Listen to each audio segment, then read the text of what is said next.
সম্মানিত কিতাব। সুবহানাল্লাহ বলেন। পৃথিবীর বুকে সর্বশ্রেষ্ঠ কিতাবের নাম হচ্ছে আল কুরআনুল কারীম। জোরে বলেন সুবহানাল্লাহ। এই কিতাব নাজিল করেছেন কে?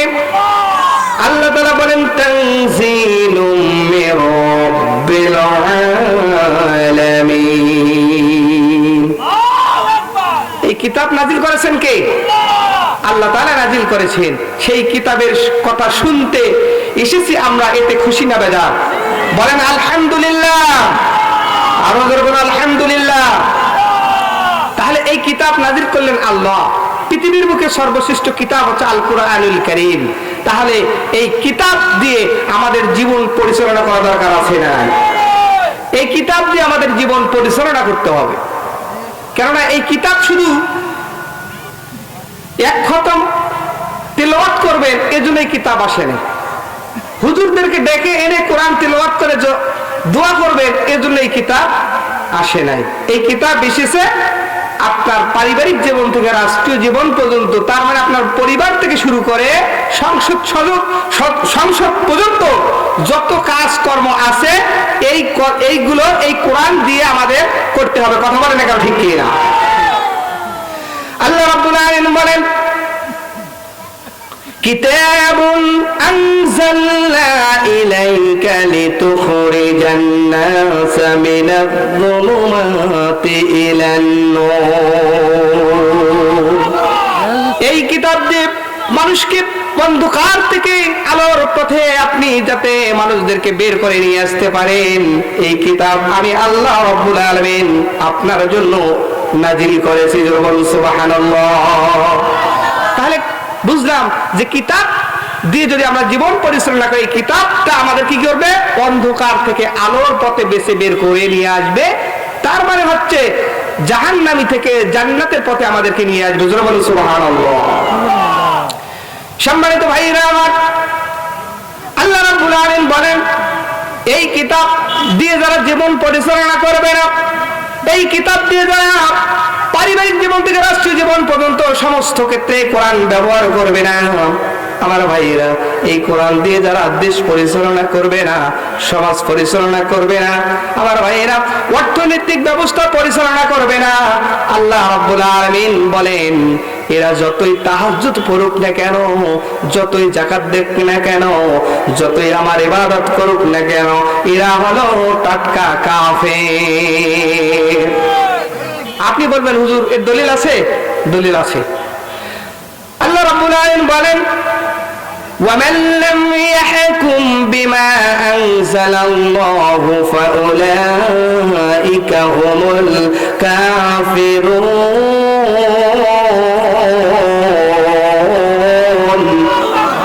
কথা কার? আরো বলবো কথা কার? আমার নাজিলকৃত বিধান দিয়ে যারা পরিবার থেকে রাষ্ট্রীয় জীবন পর্যন্ত সমস্ত ক্ষেত্রে কোরআন দিয়ে পরিচালনা করলো না, সমাজ পরিচালনা করলো না, দেশ পরিচালনা করলো না, আল্লাহ বলেন এরা হলো কাফের। এরা কি? কথা বলেন, এরা কি? কাফের।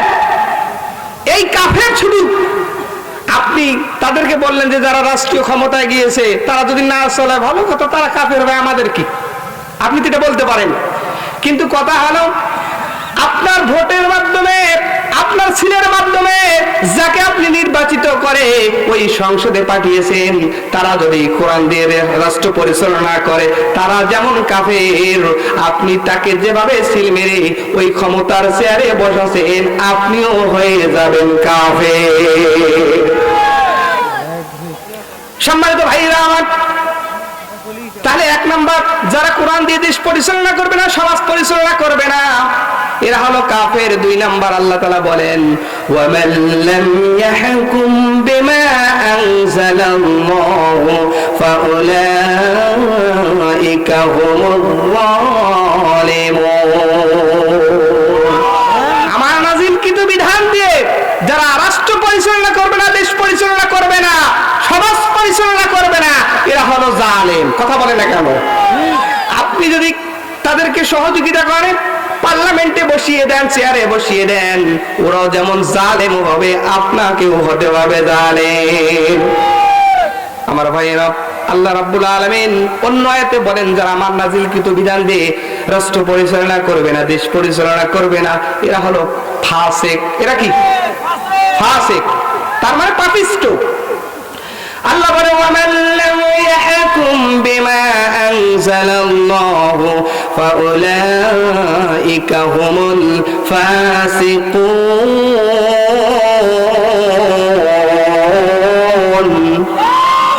কথা কার? আল্লাহর। আল্লাহ বলেন আমার নাজিলকৃত বিধান দিয়ে যারা দেশ পরিচালনা করবে না তারা হলো ফাসিক। তারা কি? ফাসিককে যারা চেয়ারে বসাবে তারাও হয়ে যাবে ফাসিক। কথা বলেন এখন ঠিক কি না?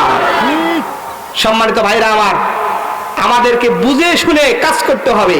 আমি মুমিন হতে চাই, আমি কাফের হতে চাই না, আমি জালেম হতে চাই না, আমি ফাসিক হতে চাই না। কথা বলেন এখন ঠিক কি না? সম্মানিত ভাইরা আমার, আল্লাহ রাব্বুল আলামিন এই কথাগুলো কোরআনুল কারীমের মধ্যে জানিয়ে দিয়েছেন। আমার ভাইরা, যে লোকটাকে আপনি ক্ষমতার চেয়ারে বসিয়ে দেবেন, ওই লোকটা যদি ভালো ভালো কাজ করে সমাজে গিয়ে, ওই রাষ্ট্রে যদি ভালো ভালো কাজ করে, সম পরিমাণ সওয়াব আল্লাহ রাব্বুল আলামিন আপনার আমার আমলনামায় দিয়ে দেবে। আর যদি খারাপ কাজ করে তাহলে সম পরিমাণ গুনাহ আপনার আমার আমলনামায় দিয়ে দিবেন কে? আল্লাহ তাআলা। সুতরাং আমরা নেকি কামাই করতে চাই, সব কামাই করতে চাই, গুনাহ কামাই করতে চাই না। কথা বলেন না কেন ঠিক কি না? যারা আল্লাহর আইনকে বিশ্বাস করে না, ইসলামের আইনকে বিশ্বাস করে না, ও যদি নামাজিও হয়, ও যদি রোজাদারও হয়, ও যদি তাহাজ্জুদ গুজারি হয়, আল্লাহর কথা অনুযায়ী ও মুমিন না, ও টাক্কা কাফের, মুনাফিক, জালেম। কথা বলেন না কেন ঠিক কি না? সম্মানিত ভাইরা আমার, এজন্য আমাদেরকে বুঝে শুনে আমাদের জীবনটা পরিচালনা করতে হবে আল কোরআন দিয়ে। কথা বলেন না কেন? আমরা চেষ্টা করব, আমরা চেষ্টা করব, বলেন ইনশাআল্লাহ। আমরা চেষ্টা করব। আর প্রতিষ্ঠিত করার মালিক কে? আল্লাহ তাআলা।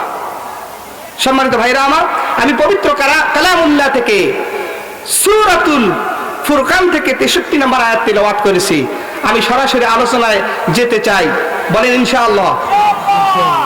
আমরা আল্লাহর বান্দা। কথা বলেন না কেন? আমরা সবাই কি? আল্লাহর বান্দা।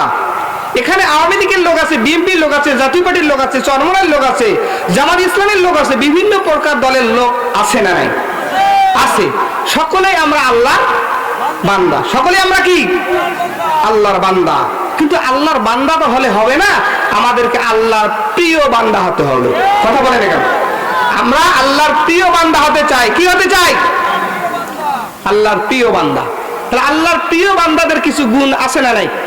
এই গুণগুলো আমরা শুনবো ইনশাআল্লাহ। আমার ভাইরা, আল্লাহ রাব্বুল আলামিন বলেন وعباد الرحمن الذين يمشون على الأرض هونا وإذا خاطبهم الجاهلون قالوا سلاما। আল্লাহ তাআলা বলেন আমার প্রিয় বান্দা যারা হবে, রহমানের প্রিয় বান্দা যারা হবে, এরা বিনয়ী হবে, বিনম্র হবে, ভদ্র হবে। সুবহানাল্লাহ বলেন। এদের এক নাম্বার গুণ কি? বিনয়ী হবে, বিনম্র হবে, তার মানে ভদ্র হবে। আমার ভাইয়েরা, রহমানের প্রিয় বান্দা যারা হবে, আমার ভাইয়েরা, তারা বিনয়ী হবে, বিনম্র হবে, ভদ্র হবে। আমার ভাইয়েরা, আল্লাহ রাব্বুল আলামিন বলেন ওয়াকফিদ জানাহাকা লিমান ইত্তাবা'আকা মিনাল মুমিনিন।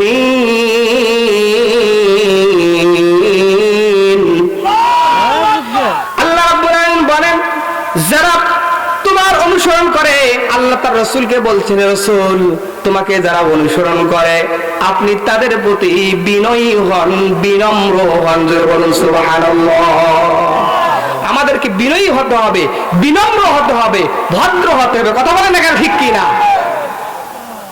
আমার ভাইরা, আল্লাহ রাব্বুল আলামিন এই জন্য জানিয়ে দিয়েছেন ওয়াইবাদুর রাহমানিল্লাযীনা ইয়ামশুনা আলাল আরদি গাওনা ওয়া ইযা খাতাবাহুমুল জাহিলুনা ক্বালু সালামা।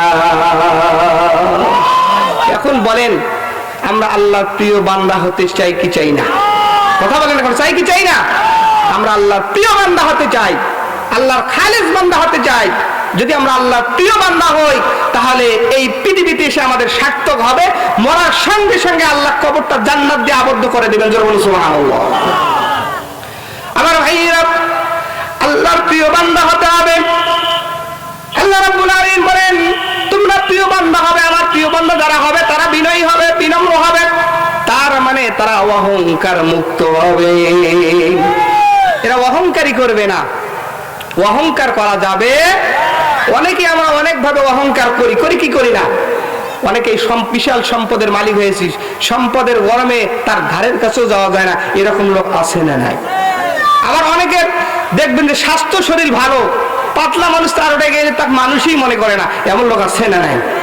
আমার ভাইরা, এমন লোক দেখবেন শিক্ষিত লোক, কিন্তু তার জ্ঞানের ধারের কাছে কোন লোক যদি মূর্খ লোক যায়, তার মানে লোকেই মনে করে না, মানুষই মনে করে না, এমন লোক আছে না নাই? সম্মানিত ভাইরা আমার, এভাবে করে বিভিন্ন ভাবে অনেক লোক আছে যে লোকগুলো কি করে, অহংকার করে কি করে না। আবার অনেকে ক্ষমতার বড়াই করে। কথা বলেন না কেন? আমার ভাইরা, ক্ষমতার বড়াই করা যাবে না। আমার ভাইরা, আপনাদের এখানে যারা হাজী সাহেব আছেন, আমি আপনাদের উদাহরণ আহ্বান করছি, দাদা আপনি ওঠেন, আর ওই যে পিছনে দুইজন আসছে, আপনার একটু স্টেজে আসেন, আপনি স্টেজে আসেন, আপনার এই চারজন স্টেজে আসেন তো বাবার ঘর। না আসেন, আপনি আসেন, কোন কথা হবে না। স্টেজে আপনারা স্টেজে আসেন। আমরা আল্লাহর প্রিয় বান্দা হতে চাই, অহংকার মুক্ত জীবন গড়াতে চাই। কথা বলেন না কেন? ঠিক কিনা? আমার ভাইয়েরা, অহংকার থেকে মুক্ত হতে হবে। কেমন? আল্লাহ তাআলা বলেন, ওয়ালা তামশি ফিল আরদি মারহান ইন্নাল্লাহা লা ইউহিব্বু কুল্লা মুখতালিন ফাখুর। আল্লাহ তাআলা বলেন যে তোমরা জমিনের মাঝে অহংকার করে পা ফেলো না, চলাফেরা করো না। সুবহানাল্লাহ বলতে পারলেন না? তাহলে জমিনের মাঝে অহংকার করা যাবে না। আল্লাহ রাব্বুল আলামিন বলেন, আমি অহংকারকারীকে ভালোবাসি না। কথা কার? আরো ধরবেন কথা, ঘোষণা কার? আমরা অহংকার করব না। কেন? আল্লাহ বলেন, নিশ্চয়ই আমি আল্লাহ তাআলা অহংকারকারী দাম্ভিক মানুষকে, অহংকার যুক্ত মানুষকে আমি পছন্দ করি না, আমি ভালোবাসি না। জোরে বলেন আল্লাহু আকবার। তাহলে আপনি আমি যদি অহংকার করি, তাহলে আল্লাহকে আমাদেরকে ভালোবাসবেন? বাসবেন না। আমার ভাইয়া, অহংকার যারা করবে তাদেরকে জাহান্নামে যেতে হবে। এই ঘোষণা কে দিয়েছেন? আল্লাহ তাআলা দিয়েছেন। আপনি বলেন হুজুরের দলিল আছে নাকি? আল্লাহ তাআলা দলিল দিচ্ছেন। আল্লাহ তাআলা বলেন, ফাদখুলু আবওয়াবা জাহান্নামা খালিদিনা ফিহা ফাবি'সা মাথওয়াল মুতাকাব্বিরিন।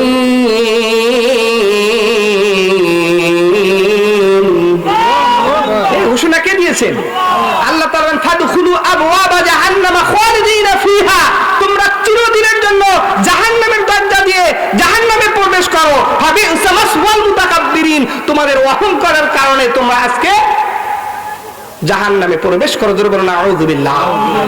এই যে অহংকার করা যাবে? অহংকার করা যাবে না, কোনো কিছু অহংকার করা যাবে না। আমার ভাইরা, আজকে অনেকেই ক্ষমতার অহংকার করে কি করে না? ক্ষমতার বড়াই করে। গততে আমার ভাইরা প্রায় 17 বছর যারা ক্ষমতায় ছিল, যে অহংকার করেছিল, আজকে কি তাদের অহংকার আছে? তারা আজকে তাদেরকে খুঁজেই পাওয়া যায় না। কথা বলে না কেন? ঠিক কি না? আমার ভাইরা, আবার যারা ক্ষমতায় জোর করে আসতে চায়, এরাও এক প্রকার গরম দেখাচ্ছে। কথা বলেন না কেন? এরাও গরম দেখাচ্ছে। আমার ভাইরা, গরম দেখাবেন না, আপনি গরম দেখাবেন না, গরম কিন্তু থাকবে না। আমার ভাইরা, আল্লাহ রাব্বুল আলামিন আপনার গরমটা কিভাবে ঠান্ডা করা যায় আল্লাহ কিন্তু জানে। এই জন্য অহংকার করবেন না। আগের জাতির লোকদেরকে, আগের নেতাদেরকে নিয়ে শিক্ষা অর্জন করুন। ক্ষমতার বড়াই করেন না। চিরদিন ক্ষমতা থাকে না। থাকে নাকি? আপনার চেয়ে বড় ক্ষমতাশালী ছিল ফেরাউন, নমরুদ, আবু জেহেল, উতবা, সাইবা, মুগীরা। কথা বলেন না কেন? তারা কি আজকে আছে? নাই, আজকে তারা নাই, তাদের অস্তিত্ব পর্যন্ত নাই। কথা বলেন না কেন? আমার ভাইরা, এদের অহংকার করা যাবে না। আল্লাহ রাব্বুল আলামিন বলেন, আল্লাহ রাসূল সাল্লাল্লাহু আলাইহি ওয়াসাল্লাম বলেছেন লা ইয়াদখুলুল জান্নাতা মান কানা ফি কলবিহি মিসকালা যাররাতিন মিন কিবর। আল্লাহ রাসূল সাল্লাল্লাহু আলাইহি ওয়াসাল্লাম বলেছেন যার অন্তরের ভিতরে সরিষা সমপরিমাণ সমতুল্য যদি অহংকার থাকে সে কখনো জান্নাতে প্রবেশ করতে পারবে না। জোরে বলুন নাউযুবিল্লাহ। এই জন্য অহংকার করা যাবে না, অহংকার করা যাবে না। তার মানে আমাদেরকে ভদ্র হতে হবে, বিনয়ী হতে হবে, বিনম্র হতে হবে। কথা বলেন না ঠিক কি না? আমার ভাইরা, এটা গেল রহমানের আল্লাহর প্রিয় বান্দার 1 নাম্বার গুণ। 2 নাম্বার গুণ হলো আল্লাহর প্রিয় বান্দা যারা হবে তাদের 2 নাম্বার গুণ হলো যখন তাদের সঙ্গে মৃত্যু অর্থাৎ মূর্খরা কথা বলবে, তর্ক বিতর্ক করবে, তখন সে তাদেরকে সালাম দিয়ে পাশ কেটে চলে যাবে। সুবহানাল্লাহ বলতে পারলেন না? এখন আপনি বলেন হুজুর আল্লাহকে আমাদের মতো মূর্খ লোকের কথা বলতে, আমরা তো লেখাপড়া জানি না। আপনাদের কথা বলা হয় নাই, এখানে বলা হয়েছে ওই সমস্ত লোকদের কথা যারা আল্লাহ এবং রাসূলের বিরুদ্ধে কথা বলে, যারা আল্লাহর আইনের বিরুদ্ধে কথা বলে। ও যত শিক্ষিত হোক না কেন আল্লাহর ভাষায় ও মূর্খ। কথা বলে না কেন ঠিক কি? এই মূর্খদের সাথে তর্ক বিতর্ক করা যাবে না। যখন তারা তর্ক বিতর্ক, এমন লোক আছে আপনার সঙ্গে কথা বলতে বলতে মানে ঝগড়া করার চিন্তা চেতনা তৈরি করে। কথা বলে না কেন? করে কি করে না? এখন আপনি যদি আল্লাহর প্রিয় বান্দাগণ, আপনি তাদেরকে সালাম দেবেন, বলবেন আসসালামু আলাইকুম ওয়া রাহমাতুল্লাহ, আপনার সঙ্গে আমার এখন কথা হবে না, পরে কথা হবে, সালাম দিয়ে সেখান থেকে পাশ কেটে যেতে হবে। এটা হলো রহমানের প্রিয় বান্দা যারা হবে তাদের 2 নাম্বার গুণ। সুবহানাল্লাহ বলেন। আপনি বলেন হুজুর এটার দলিল কোথায়? আল্লাহ রাব্বুল আলামিন বলেন ওয়া ইযা খাতাবাহুমুল জাহিলুনা ক্বালু সালামা। এই কথা কার? আল্লাহ তাআলা। সুতরাং আজকে যারা এক শ্রেণীর লোক আছে যারা আলেমদেরকে আলেম মনে করে না, বড় আলেমদের সঙ্গে বেয়াদবি করে, তর্ক বিতর্ক করে, আলেম দিবে ফতোয়া কিন্তু আলেম ফতোয়া না দিয়ে ওই যে দাঁড়িয়ে পোশাক করে ও দেয় ফতোয়া। বর্তমানে কথা বলে না কেন? এই জাহেলগুলোর সাথে কোনো তর্ক বিতর্ক করা যাবে না, এটা মূর্খ জাহেল। আমার কথা না, এ বক্তব্য কার? এরা যখন আমাদের সঙ্গে এরকম কথা তর্ক বিতর্ক করবে তখন তাদেরকে সালাম দিয়ে পাশ কেটে চলে যেতে হবে। সুবহানাল্লাহ বলেন। এই কথা কে বলেছেন? আল্লাহ তাআলা বলেছেন। আমার ভাইরা, এরপর আল্লাহ রাব্বুল আলামিন বলেন যারা রহমানের প্রিয় বান্দা হবে তাদের 3 নাম্বার গুণ হলো এরা রাতের বেলায় আল্লাহ রাব্বুল আলামিনকে সিজদা দেবে। এরা সিজদা রাতটা যাপন করবে সিজদা দিয়ে। জোরে বলুন সুবহানাল্লাহ। আল্লাহ রাব্বুল আলামিন বলেন ওয়াল্লাযীনা ইয়াবিতুনা লিরাব্বিহিম সুজদাও ওয়া কিয়ামা।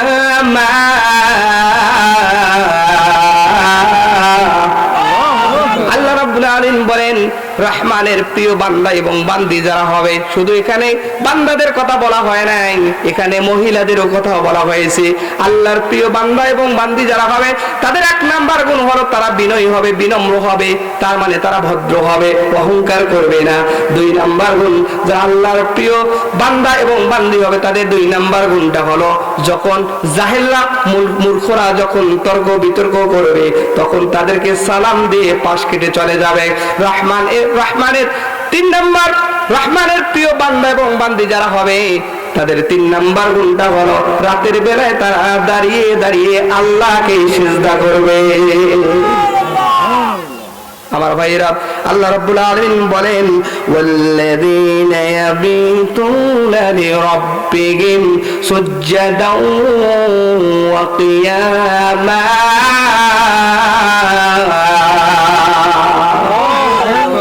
রহমান আল্লাহ। রহমান কে?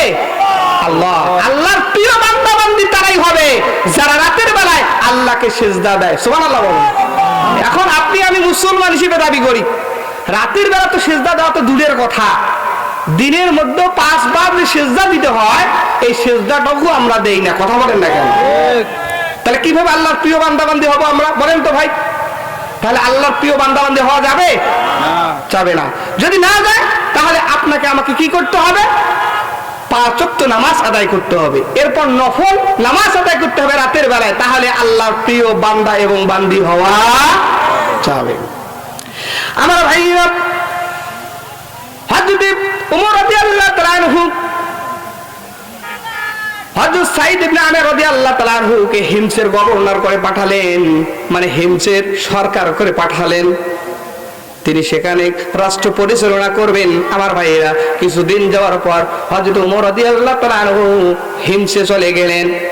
ওই দেশের মধ্যে চলে গিয়ে জনগণকে ডাক দিয়ে বললেন, আমি যে তোমাদের কাছে নেতা পাঠিয়েছি, তোমাদের নেতাকে তোমরা কেমন পেয়েছো? সুবহানাল্লাহ বলেন।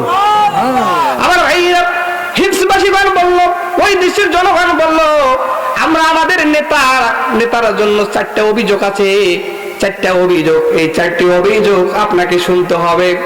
হযরত ওমর রাদিয়াল্লাহু তাআলা আনহু আশ্চর্য হয়ে গেল। তিনি সকল জনগণকে একত্রিত করলেন, আর এদিকে গভর্নর সাঈদ বিন আমের রাদিয়াল্লাহু তাআলা আনহুকে ডাক দিয়ে বসালেন।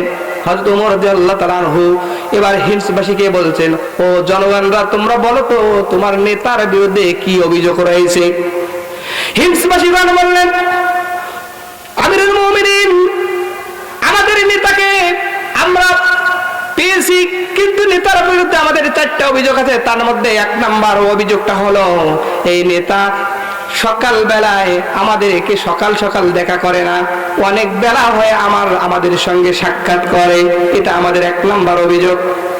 হযরত ওমর রাদিয়াল্লাহু তাআলা আনহু এবার সাঈদ ইবনে আমের রাদিয়াল্লাহু তাআলা আনহুকে জিজ্ঞেস করলেন, ও সাঈদ ইবনে আমের, তুমি বলো তো তোমার দেরি করার কারণটা কি? সকাল সকাল কেন সাক্ষাৎ করো না? সাঈদ ইবনে আমের রাদিয়াল্লাহু তাআলা আনহু তিনি বলতেছেন, আল্লাহর কসম করে বলছি আমিরুল মুমিনিন, এই কথাটা প্রকাশ করা ঠিক না, তারপর আমাকে প্রকাশ করতে হচ্ছে। সেটা হলো, আমি গভর্নর, আমার বাড়িতে আমার একজন স্ত্রী আছে, এই স্ত্রীটা কোনো কাজ করতে পারে না, অসুস্থ, চলতেও পারে না। এই স্ত্রীর জন্য আমি সকালবেলা নামাজ আদায় করে আমি আটা খুমারো করে রুটি তৈরি করে, নিজে রুটি ভাজি, এরপর রুটি তৈরি করে, এই রুটিটা আমার স্ত্রীকে খাওয়াই, আর আমি খেয়ে তারপর আমি জনগণের সঙ্গে সাক্ষাৎ করি। আরো জোরে বলুন সুবহানাল্লাহ। কি নেতা ছিল! আর বর্তমান নেতা কি? নেতা প্যান্ট তুলতেই পারে না, প্যান্ট খুলি পড়ে, আর কিছুদিন পর দেখা গেল প্যান্টের মধ্যে বেল পড়ে। কথা বলে না কেন, ঠিক কি না? যে নেতা মোটরসাইকেল চালাতে পারে না, কিছুদিন পর সে কার ছাড়া ঘুরেই না। কথা বলে না কেন, ঠিক কি না? এই হচ্ছে নেতা। আমার ভাইরা, হযরত ওমর রাদিয়াল্লাহু তাআলা আনহু আলহামদুলিল্লাহ পড়লেন, মনে মনে আলহামদুলিল্লাহ পড়লেন। এরপর তিনি ওই হিমসবাসীকে জিজ্ঞেস করলেন, জনগণকে জিজ্ঞেস করলেন, ও জনগণ, তোমার নেতার বিরুদ্ধে আর কি অভিযোগ আছে? আমার ভাইয়েরা, এবার জনগণ বলতেছে, আমিরুল মুমিনিন, আমাদের নেতার বিরুদ্ধে আর একটা অভিযোগ হলো, তিনি রাতের বেলায় আমাদের সাথে সাক্ষাৎ করে না, দিনের বেলায় সাক্ষাৎ করে, কিন্তু রাতের বেলায় একবারও তার দেখা পাওয়া যায় না। আমার ভাইয়েরা, আমিরুল মুমিনিন হযরত ওমর রাদিয়াল্লাহু তাআলা আনহু সাঈদ ইবনে আমের রাদিয়াল্লাহু তাআলা আনহুকে জিজ্ঞেস করলেন, ও সাঈদ ইবনে আমের, বলো তুমি কেন রাতের বেলায় তাদের সাথে সাক্ষাৎ করো না? আমিরুল মুমিনিন যখন এই প্রশ্ন করলো, সাঈদ ইবনে আমের রাদিয়াল্লাহু তাআলা আনহু বললেন, আমিরুল মুমিনিন, আল্লাহর কসম করে বলে এই কথাটা প্রকাশ করা আমার মনোভূত হয়, তারপর আমাকে প্রকাশ করতে হচ্ছে, কেননা আমি প্রশ্নের সম্মুখীন হয়েছি। আমিরুল মুমিনিন, দিনের বেলায় আমি আমার সময়টাকে জনগণের জন্য দিয়ে দিয়েছি, আমি দান করে দিয়েছি, আর রাতের বেলায় আমার সময়টাকে আল্লাহর জন্য আমি দান করেছি। আরো বলুন সুবহানাল্লাহ। তার মানে তিনি রাতের বেলা কি করেন? দাঁড়িয়ে দাঁড়িয়ে নামাজ আদায় করেন। সুবহানাল্লাহ বলেন। আল্লাহ রাব্বুল আলামিন এই জন্য জানিয়ে দিয়েছেন, আল্লাহ তাআলা বলেন, আল্লাযীনা ইয়াবিতুনা লিরাব্বিহিম সুজদাও ওয়া কিয়ামা।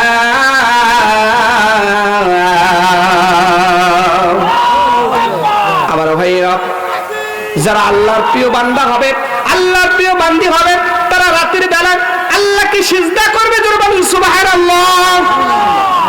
তাহলে দিনের বেলা আল্লাহকে আল্লাহকে সিজদা করতে হবে, রাতের বেলায় অতিরিক্ত সিজদা করতে হবে। যদি আমরা রাতের বেলায় সিজদা করি, আল্লাহকে সিজদা করি, তাহাজ্জুদ পড়ি, নফল ইবাদত বন্দেগী করি, তাহলে আল্লাহ রাব্বুল আলামিন খুশি হয়ে যাবেন, আর আমরা আল্লাহর প্রিয় বান্দা এবং বান্দি হয়ে যাব। সম্মানিত ভাইরা আমার, আমিরুল মুমিনিন এবার জিজ্ঞেস করলেন, ও হিমসবাসী, তোমার নেতার বিরুদ্ধে আরো কোনো অভিযোগ আছে নাকি? তারা বললো, আমিরুল মুমিনিন, আমাদের নেতার বিরুদ্ধে আর একটা অভিযোগ আছে, 3 নম্বর অভিযোগ। এই প্রশ্ন করলো আমিরুল মুমিনিন হযরত সাঈদ ইবনে আমির রাদিয়াল্লাহু তাআলা কে জিজ্ঞেস করলেন, ও সাঈদ, বলো তো কেন তুমি একদিন দেখা করো না?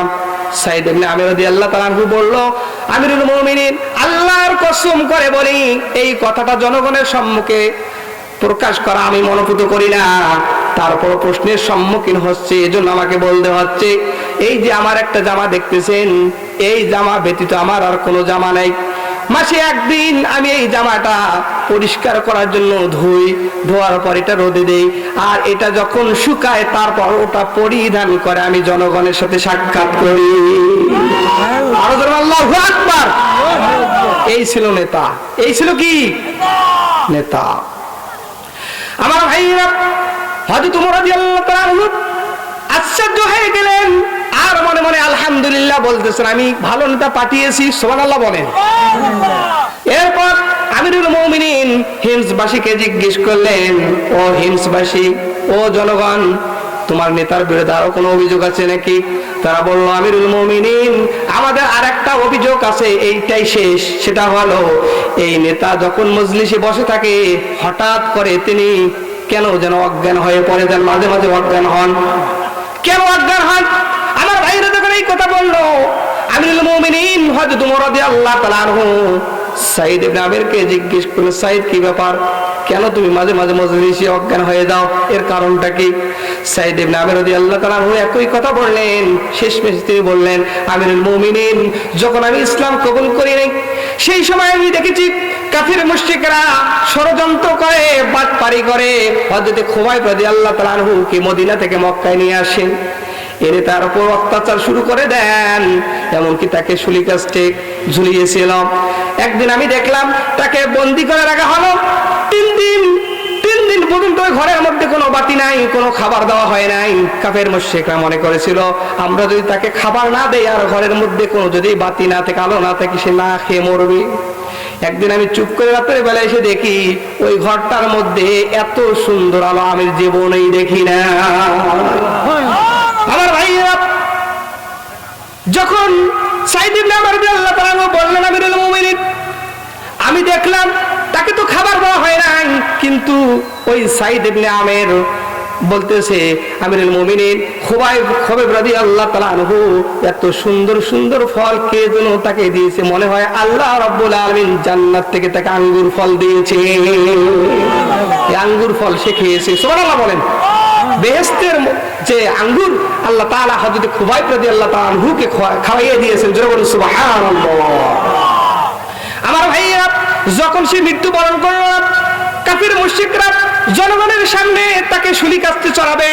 আমার ভাইয়া, হযরত সাঈদ ইবনে আমির রাদিয়াল্লাহু তাআলা আনহু বলতেছেন, আমিরুল মুমিনিন, আমি সকল মানুষকে ওভারটেক করে সামনে গেলাম, আমি তাকে দেখলাম। হযরত সাঈদ ইবনে আমির রাদিয়াল্লাহু তাআলা আনহুকে প্রশ্ন করা, হযরত সাঈদ ইবনে আমির রাদিয়াল্লাহু তাআলা আনহু বললেন যে, হযরত খুবাইবকে প্রশ্ন করা হলো, ও খুবাইব, তোমার কোনো চাওয়া পাওয়া আছে নাকি? এখনই তোমাকে আমরা মেরে ফেলবো, ছুরি কাস্তে চলে তোমাকে হত্যা করে ফেলবো। হযরত খুবাইব রাদিয়াল্লাহু তাআলা আনহু বললেন, ও কাফির মুশরিকরা, আমার একটা আবদার আছে, সেটা হলো তোমরা আমাকে 1 বদনা পানি এনে দাও, এই পানি দিয়ে আমি ওযু করব, ওযু করে আমি 2 রাকাত নামাজ পড়ব, আর আমার কোনো চাওয়া পাওয়া নাই।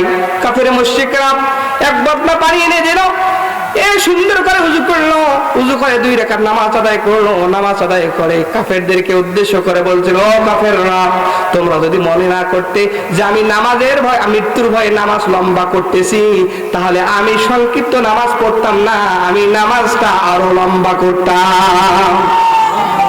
আমার ভাইরা, মৃত্যুর সম্মুখে বাতিলের কাছে মাথা নত করে নাই, সর্বপ্রথম যে নামাজটা পড়া শুরু করে দিল হযরত খুবাইব রাদিয়াল্লাহু তাআলা আনহু, তিনি নামাজ পড়িয়েছেন, জোরে বলুন সুবহানাল্লাহ। আমার ভাইরা, নামাজ শেষ তাকে ছুরি কাস্তে চড়ানো হলো। শেষ পর্যন্ত তাকে একটা প্রস্তাব দেওয়া হলো, ও খুবাইব, তোমার স্থানে মুহাম্মদকে আনা হোক আর তুমি এখান থেকে মুক্ত হয়ে যাও। তুমি যদি এটা চাও তাহলে আমরা তোমাকে ছেড়ে দেব, তোমাকে আর হত্যা করবো না। হযরত খুবাইব রাদিয়াল্লাহু তাআলা রাগান্বিত হলেন, মুখের মধ্যে থুতু গুরব জড়ো করে কাফেরদের মুখে নিক্ষেপ করে দিয়ে বললেন, ও কাফেরের গোষ্ঠীরা, তোমরা শুনে রাখো, আমি এখান থেকে ছাড়া পাবো আর আমার নবী মুহাম্মদ রাসূলুল্লাহ সাল্লাল্লাহু আলাইহি ওয়াসাল্লাম এখানে আসুক, আমি এটা কখনো পছন্দ করি না। ও কাফেরের গোষ্ঠীরা, আল্লাহ রাব্বুল আলামিন তোমাদেরকে ছেড়ে দেবেন না। আল্লাহু আকবার বলেন। যখন তাদের মুখে থুতুগুলো নিক্ষেপ করলো আমার ভাইরা, শেষ পর্যন্ত হযরত খুবাইব রাদিয়াল্লাহু তাআলা আনহুকে ওই কাফের মুশরিকরা ডান হাতটা কাটলো, এরপর বাম পাটা কেটে ফেললো, এরপর বাম হাতটা কেটে ফেললো, ডান হাতটা কেটে ডান পাটা কেটে ফেললো। এরপর আমার ভাইরা কাফের মুশরিকরা হযরত খুবাইব রাদিয়াল্লাহু তাআলা আনহুকে দুনিয়া থেকে বিদায় করে দিল। আমার ভাইরা সাইদ ইবনে আমির রাদিয়াল্লাহু তাআলা আনহু বললেন, আমিরুল মুমিনিন, আমি যখন ওই কথা আমার মনের মধ্যে এসে যায়, কেন আমি সেই দিন তাকে সাহায্য করি নাই, কেন করতে পারি নাই, এই চিন্তা যখন এসে যায় আমি মনে করি আল্লাহ আমাকে কি মাফ করবে কি করবে না। এই ভয়ে আমি মাঝে মাঝে মজলিসের মধ্যে অজ্ঞান হয়ে পড়ে যাই। আল্লাহু আকবার বলেন। এখান থেকে আপনি কি শিক্ষা অর্জন করলেন? আজকে আলেমদেরকে মারতেছে, আলেমদের বিরুদ্ধে কথা বলতেছে, একদিন আপনাকেও আফসোস করতে হবে, কেন আমি আলেমদের পক্ষে থাকলাম না, থাকি নাই, কেন তাদেরকে সহযোগিতা করি নাই, সেই দিন আপনাকে আফসোস করতে হবে। সম্মানিত ভাইরা আমার, এজন্য আল্লাহ রাব্বুল আলামিন বলেন, রহমানের প্রিয় বান্দা এবং বান্দি যারা হবে তারা রাতের বেলায় আল্লাহ রাব্বুল আলামিনকে সিজদা দিবে। আমার ভাইরা, আল্লাহ তাআলা বলেন, ওয়াল্লাযীনা ইয়াবিতুনা লিরাব্বিহিম সুজদান ওয়া কিয়ামা।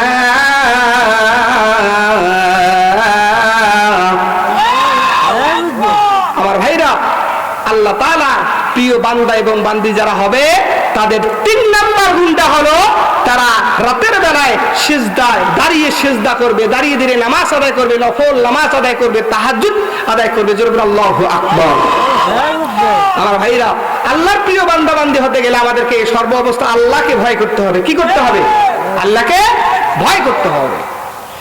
আল্লাহ রাব্বুল আলামিন বলেন, ইয়া আইয়ুহাল্লাযীনা আমানুত্তাকুল্লাহা ওয়া কুনু মা'আস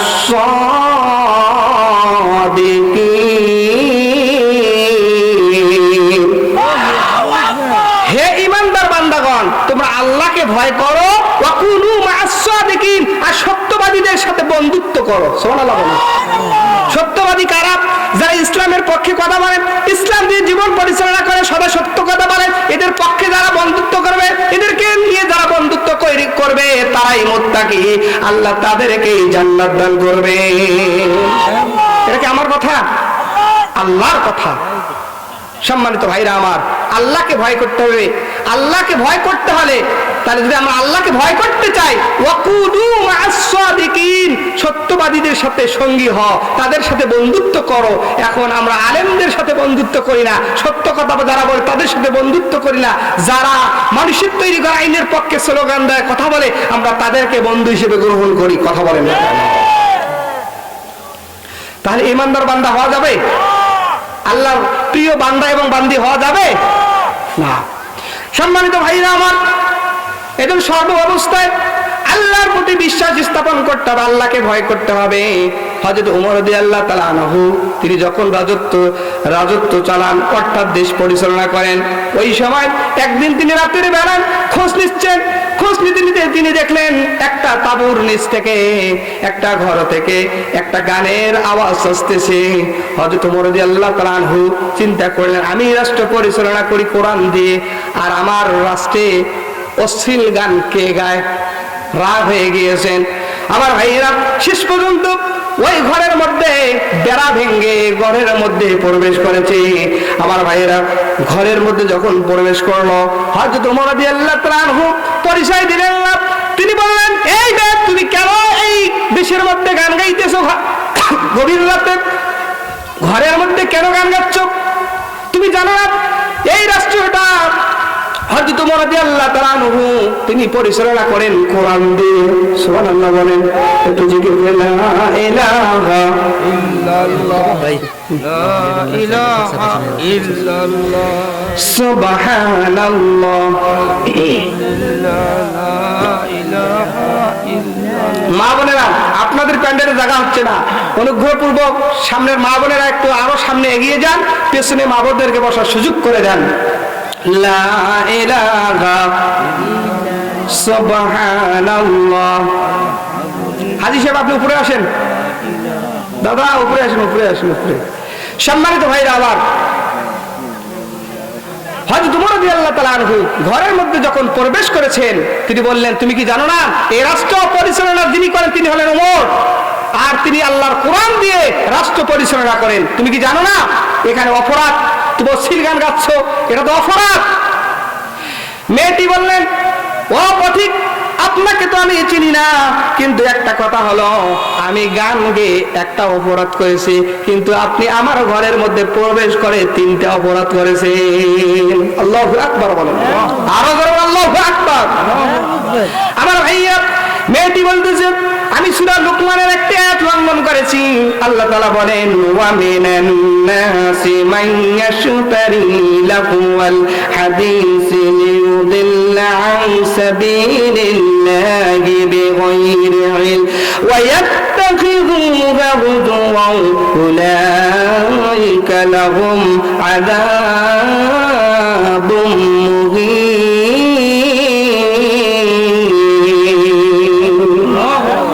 মেয়েটি বলতেছেন, আমি এই আয়াতটা লঙ্ঘন করেছি, আমি একটা অপরাধ করেছি, কিন্তু আপনি আমার ঘরের ভিতরে প্রবেশ করে 3টি অপরাধ করেছেন। আগামীকাল আমি হযরত ওমর রাদিয়াল্লাহু তাআলা আনহুর দরবারে চলে যাব, আমি তোমার বিরুদ্ধে হযরত ওমর রাদিয়াল্লাহু তাআলা আনহুর কাছে নালিশ করব, অভিযোগ করব। মেয়েটি কিন্তু ওমরকে চিনতে পারেন নাই। এবার হযরত ওমর রাদিয়াল্লাহু তাআলা আনহু ঠান্ডা হলেন, তিনি নম্র ভাষায় বলতেছেন, মা আমি যে তোমার ঘরে প্রবেশ করেছি, কি 3টা অপরাধ করেছি মা, তুমি জলদি করে আমাকে বলো। আমার ভাইরা, এবার মেয়েটি বলতেছে, ও পথিক, আপনি যে আমার ঘরে প্রবেশ করেছেন, আমার ঘরে তো ঘরটা তো খেজুরের পাতা দিয়ে আবদ্ধ করা, কিন্তু এই ঘরটা যে ঘরের মধ্যে যে আপনি প্রবেশ করেছেন, ঘরের মধ্যে প্রবেশ করার একটা দরজা আছে না নাই? কথা বলেন না কেন? এই বেড়া ভেঙে প্রবেশ করেছেন, এটাই হলো 1 নম্বর অপরাধ। আল্লাহু আকবার বলেন। আল্লাহ রাব্বুল আলামিন বলেন, ওয়ালাইসাল বিররু বিআন তা'তুল বুয়ুতা মিন যুহুরিহা ওয়ালাকিন্নাল বিররা মান ইত্তাকা ওয়া আতুল বুয়ুতা মিন আবওয়াবিহা ওয়ালাকিন্নাল বিররা মান ইত্তাকা ওয়াত্তাকু ওয়া আতুল বুয়ুতা মিন আবওয়াবি ওয়াত্তাকুল্লাহা লাআল্লাকুম তুফলিহুন। কার কথা? আল্লাহর কথা। আমার ভাইরা, যখন কোনো ব্যক্তি, যেমন বাইতুল্লাহ শরীফ আছে, দরজা দিয়ে যারা প্রবেশ করবে, আল্লাহ তাআলার রহমতের দরজা দিয়ে তারা প্রবেশ করে, সুবহানাল্লাহ বলেন। ওই দরজা দিয়ে যারা প্রবেশ করে তাদের আমলনামায় সওয়াব লিখিয়ে দেন কে? আল্লাহ। হুজুর বলুন, কে লিখিয়ে দেন? আপনি যখন কারো ঘরের মধ্যে প্রবেশ করবেন দরজা দিয়ে, আল্লাহ রাব্বুল আলামিন আপনার উপর রহমত নাযিল করবেন। আরো বলুন সুবহানাল্লাহ। সম্মানিত ভাইরা আমার, মেয়েটি দলিল দিয়ে দিলেন। এরপর আমিরুল মুমিনিন তিনি এবার বলতেছেন, মা 2 নাম্বার অপরাধটা কি? তুমি আমাকে বলে দাও, আমার 2 নাম্বার অপরাধ কি? মেয়েটি বলতেছে, ও পথিক, আপনার 2 নাম্বার অপরাধটা হলো আপনি আমার ঘরের মধ্যে প্রবেশ করেছেন, অনুমতি নিয়ে প্রবেশ করেন নাই। কথা বলেন না কেন? আমরা অনেক মানুষের বাড়িতে চলে যাই, ডাকাডাকি তো দূরের কথা, হুড় হুড় করে ঘরের ভিতরে প্রবেশ করি, এমন লোক আছে না নাই? কথা বলেন না, আছে না নাই? সম্পূর্ণ হারাম, সম্পূর্ণ হারাম। আপনাকে দরজার মধ্যে ওখানে দাঁড়িয়ে থেকে অনুমতি নিতে হবে আগে। অনুমতি নিয়ে আপনাকে যখন সাড়া দিবে যে হ্যাঁ আপনি ঘরের মধ্যে আসেন বা বাড়ির ভেতরে আসেন, তখন আপনি বাড়ির মধ্যে প্রবেশ করতে পারবেন। তাছাড়া আপনি ওই বাড়িতে যেতে পারবেন না, কখনো পারবেন না। ওই বাড়ি যাওয়া আপনার জন্য হারাম। সম্মানিত ভাইরা আমার, আপনি বলবেন হুজুর এটা দলিল আছে নাকি? এটারও দলিল আছে।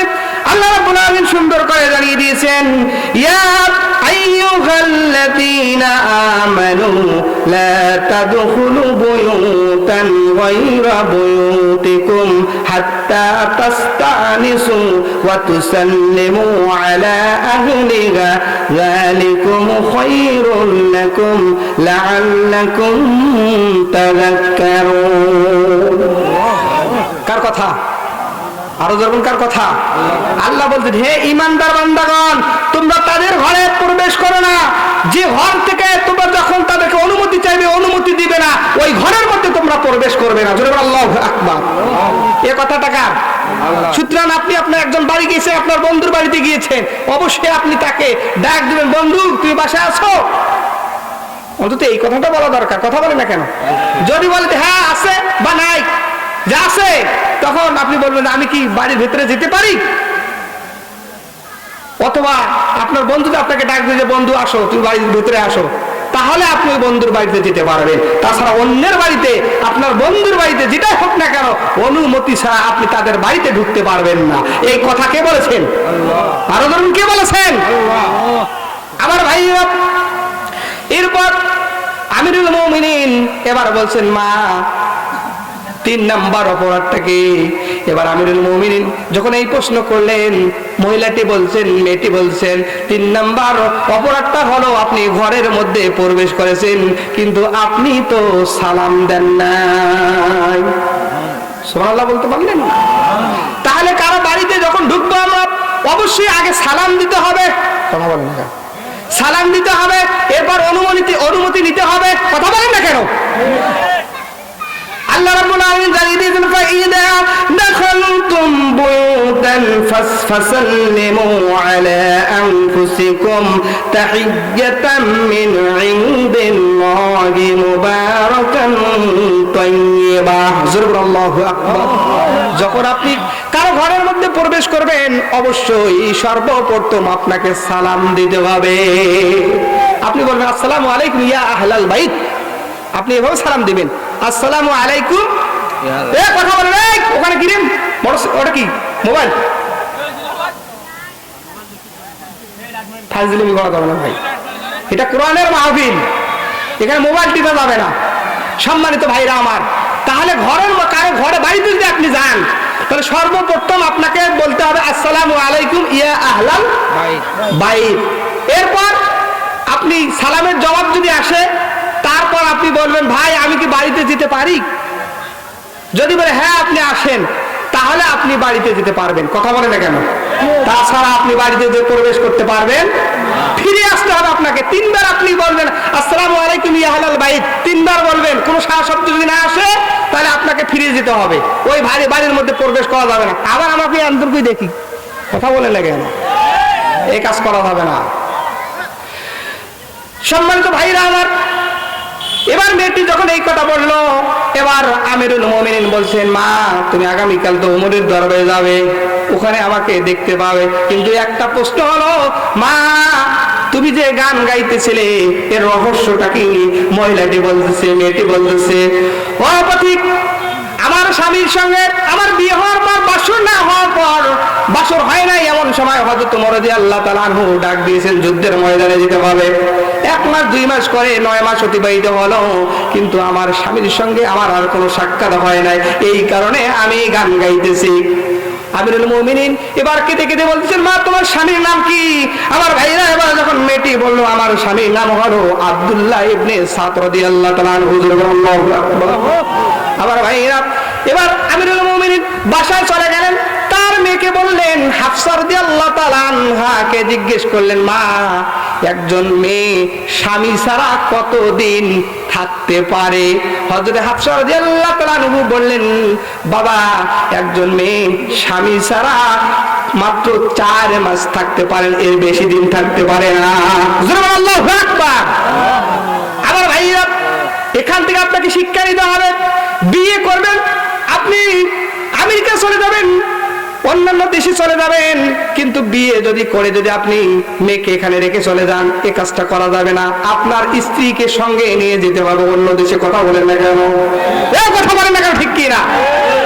সেটা না করে যদি বিয়ে করে এখানে রেখে যায়, 4 মাস 5 মাস পার হয়ে যায়, ওই মেয়ে আর কত যৌবনের জ্বালা সহ্য করবে? কথা বলেন না কেন? আমার ভাইয়েরা পরবর্তীতে 5 বছর পর এসে দেখে তার একটা বাচ্চা হয়েছে। কথা বলেন না কেন? এরকম হয় কি হয় না? এই জন্য যদি আপনি প্রবাসী থাকতে চান, বিদেশ যদি যেতেই চান, তাহলে বিয়ের আগে আপনি বিদেশ যান, বিদেশ থেকে আসার পর আপনি বিয়ে করবেন। কথা বলেন না কেন? আর যদি আপনি বিদেশ যদি যেতেই চান, বিয়ে করে, তাহলে আপনার স্ত্রীকে সঙ্গে নিয়ে বিদেশে যেতে হবে। সম্মানিত ভাইরা আমার, হযরত আমিরুল মুমিনিন হযরত ওমর রাদিয়াল্লাহু তাআলা আনহু ওই সৈন্যবাহিনীর কাছে চলে গেলেন। সেখানে ডাক দিয়ে বললেন, ও সাদ, কে সাদ কোথায়? সাদকে ডেকে না হও, যাও, তোমার জন্য ছুটি, তুমি তোমার স্ত্রীর কাছে চলে যাও। আর হযরত ওমর রাদিয়াল্লাহু তাআলা আনহু আইন করে দিলেন যে যারা সেনাবাহিনীর চাকরি করবে এদেরকে প্রতি মাসে 3 দিন করে তাদের জন্য ছুটি বরাদ্দ করা হলো। সুবহানাল্লাহ বলতে পারলেন না? হযরত ওমর রাদিয়াল্লাহু তাআলা আনহু এই আইন জারি করে দিলেন যে প্রতি মাসে 3 দিন ছুটি তারা কাটাইতে পারবে সরকারি চাকরি যারা করবে। আজও পর্যন্ত এটা স্বর্ণ অক্ষরে লেখা আছে। সুবহানাল্লাহ। যারা সরকারি চাকরি করে আপনি দেখবেন যে শুক্রবার তো ছুটি আছে, কিন্তু অতিরিক্ত আর 3 দিন ছুটি তাদের জন্য বরাদ্দ আছে। কথা বলেন না কেন? অনেকে কি করে, এই 3 দিন জমা করে একবারে 1 মাসের ছুটি নেয়। এরকম লোক আছে না? আপনি সেনাবাহিনীকে দেখবেন যে ওরা একটু সময় কেটে তারপর 1 মাসের সময় নিয়ে তারা বাড়িতে চলে আসে। কথা বলেন না কেন? ঠিক কি না? সম্মানিত ভাইরা আমার, তাহলে আমরা আল্লাহর প্রিয় বান্দা এবং বান্দি যদি হতে চাই, তাহলে সর্ব অবস্থায় কাকে ভয় করব? আরো যেমন কাকে ভয় করব? আল্লাহ রাব্বুল আলামিনকে আমরা ভয় করব। সম্মানিত ভাইরা আমার, আল্লাহ রাব্বুল আলামিন কুরআনুল কারীমের মধ্যে সুন্দর করে জানিয়ে দিলেন, ওয়াল্লাযীনা ইয়াবিতুনা লিরাব্বিহিম সুজদাও ওয়া কিয়ামা।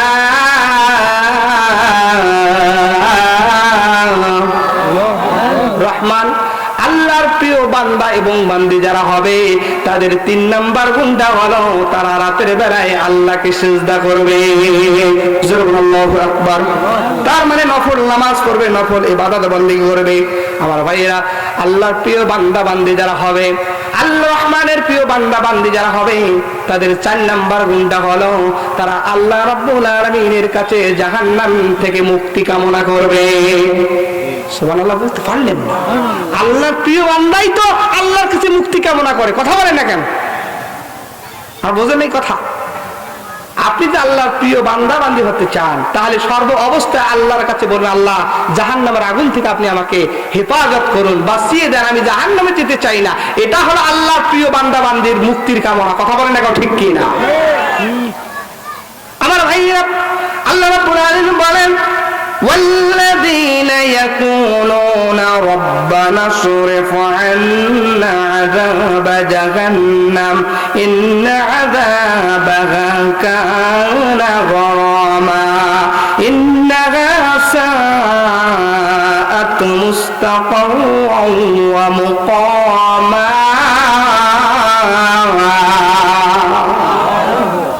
যারা আল্লাহর প্রিয় বান্দা বান্দি হবে তাদের 4 নাম্বার গুণ হলো তারা আল্লাহ রাব্বুল আলামিনের কাছে জাহান্নাম থেকে মুক্তি কামনা করবে। কেননা জাহান্নাম সবচেয়ে নিকৃষ্ট জায়গা। কথা বলেন না কেন? জাহান্নাম সবচেয়ে নিকৃষ্ট জায়গা, ঠিক না? কথা বলেন না ঠিক কি না? এই দুনিয়ার আগুনকে আমরা সহ্য করতে পারি না, অথচ আরো 69 ভাগ আল্লাহর কাছে আছে। এই জাহান্নামের আগুনগুলোকে 1 বছর তাপ দেওয়া হবে। এটা মনে করেন হলুদ বর্ণ হবে, মনে করেন লাল বর্ণ আছে, এরপর আবার তাপ দেওয়া হবে হলুদ 1000 বছর, আবার হলুদ বর্ণ হবে, আবার 1000 বছর তাপ দেওয়া হবে। মানে খড়কুটো দিয়ে মানে জ্বালানো হবে। আমার ভাইরা, এভাবে করে 3 বছর যখন জ্বালানো হবে তখন হবে কৃষ্ণ বর্ণ, মানে কালো বর্ণ, অন্ধকার। অন্ধকার কি দেখা যায়? যায় না। আর অন্ধকার কোনোদিন দেখা যায় নাকি? মনে করেন লাইটের আলো বাদ দিয়ে দেন, একটা ঘর চারিপাশে বেড়া দিয়ে দেন, আমার ভাইরা দেখবেন যে ওই ঘরের মধ্যে অন্ধকার কিচ্ছু দেখা যায় না, সেই রকম অন্ধকার, কালো কুচ্ছিত অন্ধকার কৃষ্ণ বর্ণ ধারণ করবে জাহান্নামের আগুন। জোরে আল্লাহু আকবার। আমার ভাইরা, এই জাহান্নামে আমরা যেতে চাই না। যদি আমরা আল্লাহর প্রিয় বান্দা বান্দি হই, তাহলে আমরা আল্লাহর প্রিয় বান্দা বান্দি হলে জাহান্নামে আমরা যেতে চাবো না। আল্লাহর কাছে মুক্তি কামনা করব। মুক্তি কামনা করলেই হবে না, আপনাকে আমাকে ওই কথা অনুযায়ী আমল করতে হবে, ভালো কাজ করতে হবে। কথা বলেন না কেন? আল্লাহ তাআলা বলেন, ওয়া'আদাল্লাহুল্লাযীনা আমানু ওয়া আমিলুস সালিহাত